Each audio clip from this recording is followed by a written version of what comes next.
Good morning, God bless. Today I have something quite different than the normal. This is the Handbook of Pest Control, Mallis. It is the 10th edition. As you can see, it's a very hefty, thick book. It is 1,599 pages long, counting the index back here. Without the index, it is 1,515 pages long.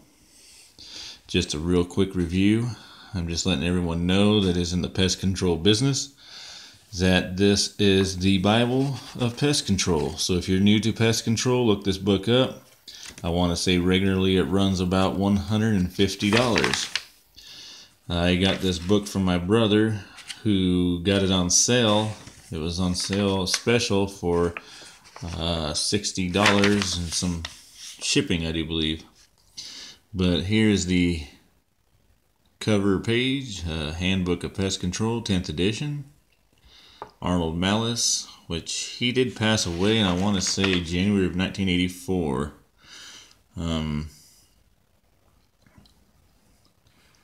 Yeah, pretty sure that was right. Yeah, he passed away in January 1984. Has the preface to the first edition. This is the 10th. So here's the preface to the 10th edition. It's very clear print, obviously. It's a great book. Unlike the Bible reviews I do, you can't be real critical of this because they don't think they were going necessarily for complete and flawless spelling or anything like that. Just started getting into this and reading it. I know a lot about pests already from my experience with my past company I worked for and this new company I work for. I just started with, but I find a lot of this reading interesting. I've barely nicked the beginning of this, which is rats and mice. And I've already noticed in the rat bite fever section, maybe this is something they can fix if they being the people that publish this, if they watch this and see that Sudoku was spelt wrong. It was Sudoku, had a U right there after the D for the rat bite fever in Japan. So this must be S-O-D-O-K-U, not to be confused with the Sudoku, which I think is S-U-D-O-K-U, puzzles they have. You'd have to look that one up, but I looked this one up and it was S-O-D-O-K-U, not S-O-D-U-K-U. So, you know, there's going to be little flaws here and there. But overall, it's a really useful means of knowing your pests. As you can see here, table of contents, it has the list: rats and mice, cockroaches, termites, wood decay, fungi, wood-boring beetles, ectoparasites, part 1, fleas and lice, ectoparasites, part 2, mice and ticks, ectoparasites, part 3, bedbugs and kissing bugs, Chapter 9, itches, illusions, and phobias, because some people get those. Chapter 10, fabric and museum pests. 11, ants. 12, stinging arthropods. Chapter 13, stored product pests. Chapter 14, flies, gnats, and midges. 15, mosquitoes. 16, spiders. 17, vertebrae pests. 18, occasional invaders, which are like your Philadelphia wood roach, and overwintering pest, Asian lady beetles. They bite, by the way, the Asian lady beetles. Insecticides and pesticide safety, fumigation, pheromones, equipment, legislation, liability, and litigation. And in 24, the last of the chapters, implementing structural pest management. So if you were out in the field and you wanted to brush up on something you know you do a lot of, this would be something to delve into. I plan on hitting the bed bugs. I do a lot with bed bugs, termites. I'm probably going to hit all these because where I'm at now, I'm a route pest manager, a pest route manager, and I'm a floater in layman's terms, so I'll be doing a little bit of everything: bed bugs first, termites, and then pests. So I plan on reading this big boy whenever I get time, when I'm not reading my Bible, but which is rare. But just thought I'd do a little bit of a review on this real quick to let those who may be interested in pest management. And it's something, I mean, if you're interested in entomology at all, it tells a lot about the insects and their habitats, and all of that. So it's useful to the layman too, so to speak. But if you are in the pest business, it's definitely beneficial for you. And here's they have really beautiful color photos in the middle of all kinds of different animals and roaches, mice, wasps, spiders. There's termites. Here's the ones that are indigenous in this area, subterraneans.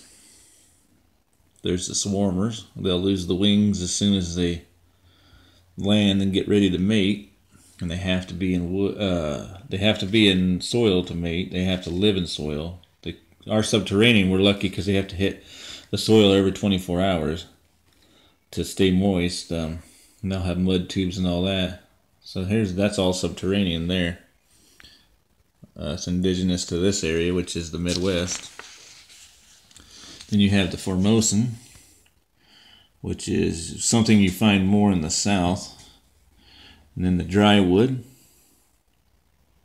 which would be, I hear they have a lot of those in like California. You have the desert subterranean, Pacific dampwood, Nevada dampwood.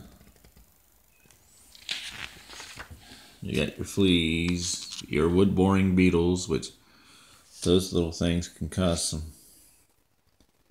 panic as well.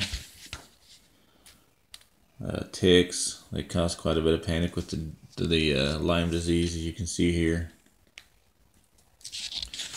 Bed bugs cause much panic.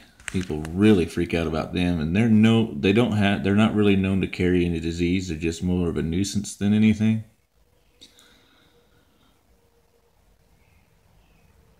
So I would encourage you to give Orkin Pest Control a call in your area. Most efficient way of getting rid of them, if you want to get rid of them and you have them, call Orkin. Where we have pest control down to a science.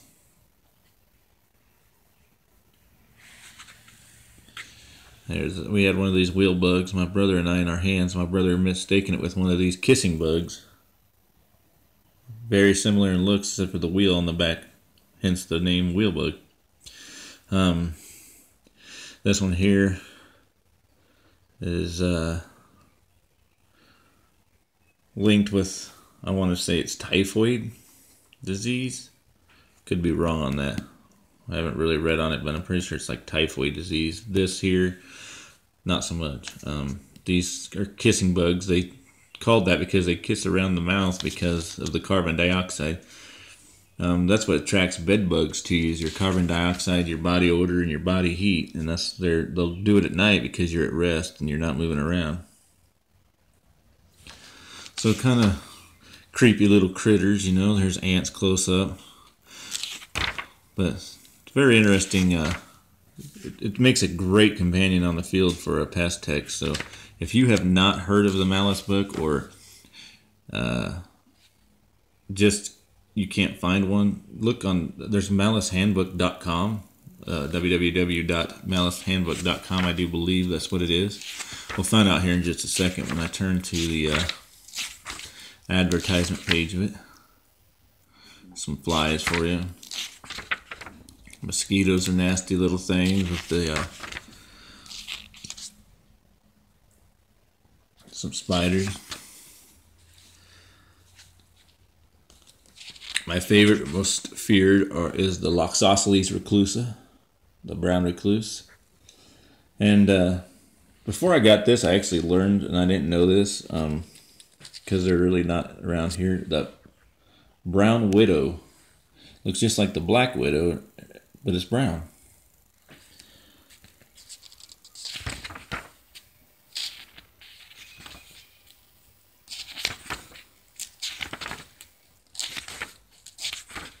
Here we go. Yeah, it's www.mallishandbook.com. There's a PCT magazine. If you go to that PCT website, that's where my brother got this on sale, so it could be on sale for you. But yeah, there's a lot of useful information. There's references back here. There's the index here. The figure and photo index is first. It's 15, 16 list of photos and illustrations. But like I said, it's hardback. It comes in binder too, and I was kind of interested in the binder. The binder may be a better deal for someone if they were looking to have it a long time. I would think the binder would last a long time, but then again, I don't know. Here, this is the hardcover though. I do think they have a soft cover, which if that was a paper soft cover, I don't think that would last a whole long time, especially out in the field in your pest trucks and stuff. But I can plan on carrying this with me for a quick reference guide. Jump in the truck and kind of look at things if something arises and I want to try a different method of treating for them. But here is the Mallis Handbook. Hope you enjoyed the review. It was just a real quick, short review. Again, God bless. If you like the video, like underneath, hit subscribe, and I mean, who knows what I'll throw in my reviews. Obviously, I'm a pest tech, so I'll throw some pest stuff in now and then, but most of my stuff will be Bibles and stuff about God, hopefully. Try to give Him all the glory, and glory to God. Love you guys. God bless.